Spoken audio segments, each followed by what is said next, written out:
In 1915, the Ottoman Empire began systematically killing its Armenian population. Men were taken from their homes and shot in the countryside.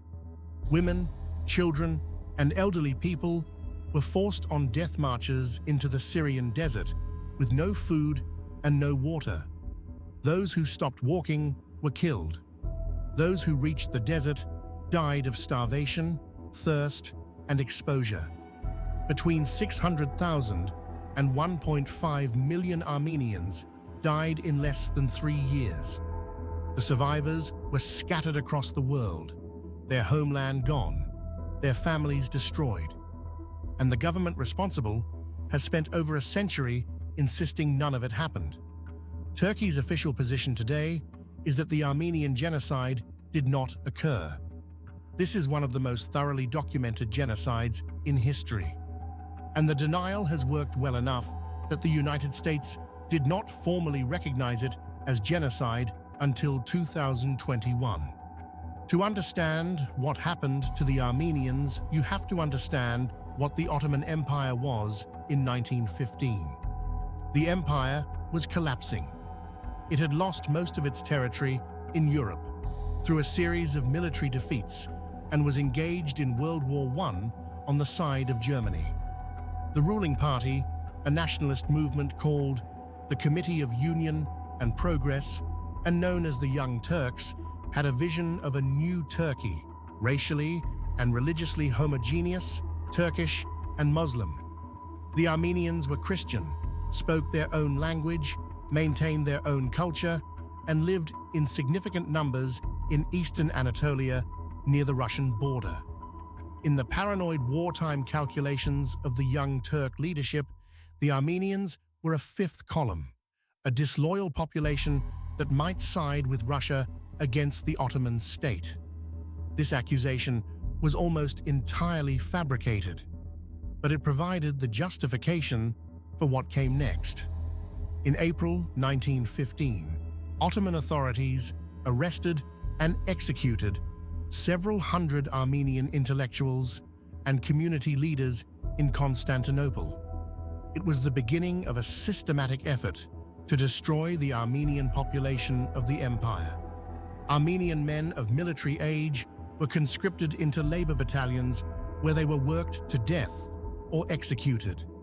Women, children, and elderly people were ordered to leave their homes within days and marched south toward the Syrian desert. The death marches lasted for months. People walked until they could not walk anymore. Ottoman soldiers and Kurdish irregular forces attacked the columns along the route, killing men, abducting women, and stealing whatever the deportees had managed to carry with them. Hundreds of thousands died on the marches from exhaustion, starvation, and violence. Those who survived the march arrived in the Syrian desert at a place called Deir ez-Zor, where they were held in camps with no food and no shelter. Most died there. The entire process was documented in real time by German military officers serving alongside the Ottoman army, by American diplomats in Constantinople, and by missionaries and aid workers who witnessed the deportations firsthand. The American ambassador to the Ottoman Empire, Henry Morgenthau Sr., sent detailed cables to Washington describing what he called a campaign of race extermination. He met personally with Talat Pasha, one of the leaders of the Young Turks, and asked him to stop the killing. Talat told Morgenthau that the government had already disposed of 3/4 of the Armenians and that the hatred between Turks and Armenians was too great for the killing to stop. The United States took no action. It was not yet in the war and was not prepared to confront the Ottoman Empire over the treatment of a Christian minority. When the war ended, the Young Turk leadership fled the country. Ottoman military tribunals convicted several of them in absentia for the massacres. But the new Turkish nationalist government that came to power under Mustafa Kemal Atatürk rejected the tribunal's findings and began constructing an alternative narrative. The Armenians had not been systematically exterminated. They had died in wartime chaos, from disease and famine that affected everyone, not from deliberate killing. Or they had provoked their own fate by collaborating with the Russians.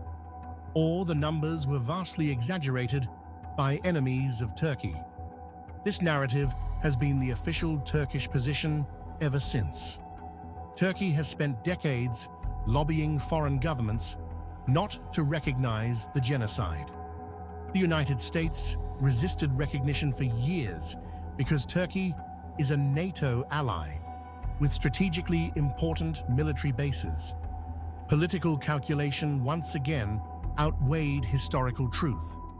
In 2019, the US Congress passed a resolution recognizing the Armenian Genocide. President Trump refused to formally endorse it. In 2021, President Biden became the first American president to formally use the word genocide in reference to what happened to the Armenians.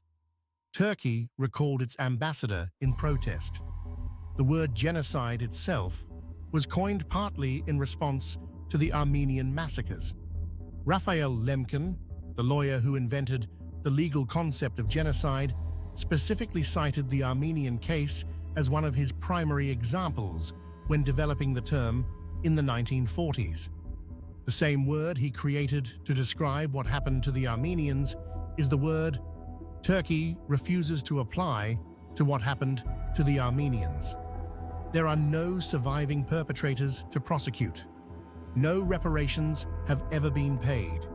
No Turkish government has ever formally acknowledged the genocide. The question Armenia forces you to ask is not whether a government is capable of killing over 1 million of its own citizens and then spending a century lying about it. The question is what it says about the rest of the world that the lie has worked well enough that the most powerful country on earth waited until 2021 to say the word that described it accurately in 1915.